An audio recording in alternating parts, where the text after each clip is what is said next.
Welcome everyone, the FTL of this chapter is in description and this is my review of chapter 1 year 2 volume 10. I know I'm late but here we go. So we start with the beginning of second year, third semester. And we see Ayanokoji mentioning that he doesn't hate crowds now, which is a significant character development for which Ayanokoji thinks maybe it's because he's getting used to his widening worldview, or maybe he's unconsciously starting to value what he's about to lose soon. And then Ayanokoji gets interrupted by Kei, who is hugging his right arm. Speaking of which, there comes an interesting point where Ayanokoji says that it's 50-50 on whether the days he's spending with her are necessary. Because while he does get communication skills out of it, he fails to give time to other skills. However, what caught my attention was Ayanokoji saying that he often fails when replying to her. Ayanokoji said, and I quote, "In particular, there are still cases where I fail to choose the correct reply when Kei is in a bad mood, which just worsens her mood even further." So guys, we are not alone. Even the pinnacle of Homo sapiens, the masterpiece, the perfect human, failed to give the right answer to his girlfriend.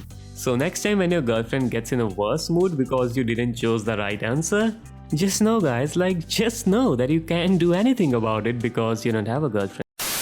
Anyways, we move on where we get to know that Ayanokoji and Kei spend the last day of winter vacation together in their room, like the whole day.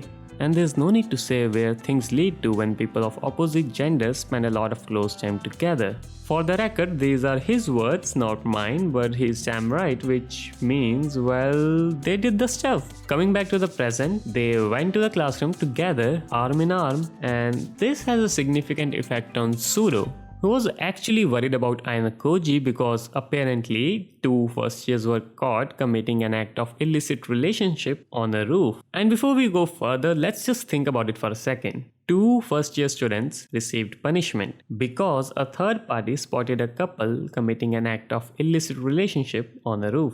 So my point is the couple were on a roof and it isn't mentioned whether it was the roof of their dormitory or if it was the roof of a school building. Now assuming it was the roof of the dormitory because that's where they have the most freedom, and if that's the case, I assume they would have checked for cameras on the roof and found a sort of a blind spot or something, which means someone, a third person, noticed them in person and informed the school about it. Now if it was the student dormitory, then what would a teacher be doing at the roof? Which means the person who watched it was a student? If that's the case, then that makes things a lot weird. That's because it would make sense if it was a faculty, because then school can easily believe them and punish the students. But if the third party was a student, well, then the credibility wouldn't be 100%.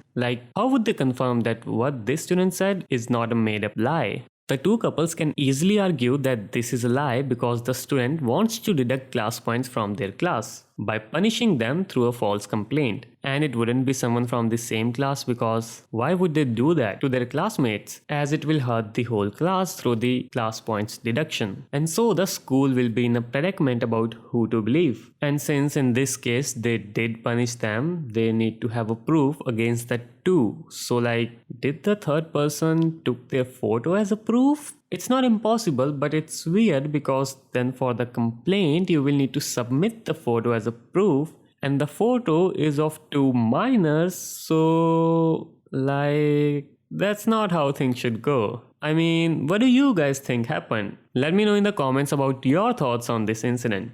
Moving on, we end the intro of this chapter with Sato arriving in the classroom and muttering, "Intense morning, huh? Thanks for the display." She said that to Ayanokoji because she saw Kei and Ayanokoji arm in arm.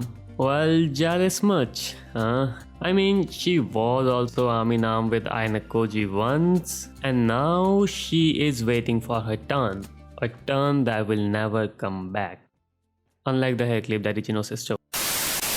With that, we start the part 1 of the chapter, which is just Chabashira sensei mentioning that a student-teacher meeting will happen next month. to help students guide through their career. And this sort of pushes Ayanokoji into thought a bit until someone mentioned that there might be a parent-teacher meeting too in the future, after which Ayanokoji thinks if that man will make his appearance again, and he seems to think that that will not happen, but if it was me, I wouldn't bet on that. With this, we quickly move on to part 2, where the class goes into a discussion about how to use the class A privilege to its best, and it ends with Ayanokoji wondering what will be his answer after graduation. Did he live the right life or not? End of part 2. Then part 3 was bigger than part 1 and part 2 and starts with lunchtime. Ayanokoji, saying Kei go with her friends, asks a question. Why do girls always walk side by side even when there's 4 or 5 of them together? And Horikita seemed to not know the answer either, after which Kushida comes and gives a satisfactory answer, but it was not without the friendly banter between the two. And then Horikita asks Ayanokoji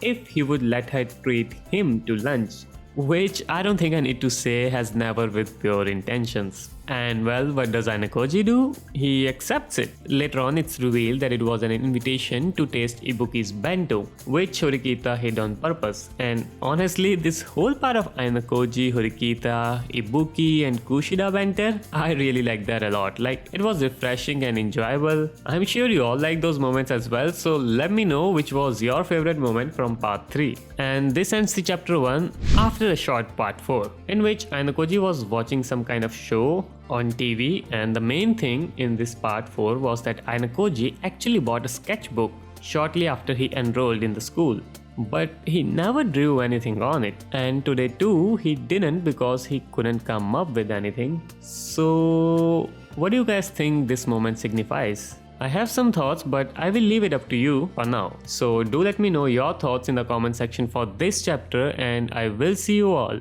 in the next one.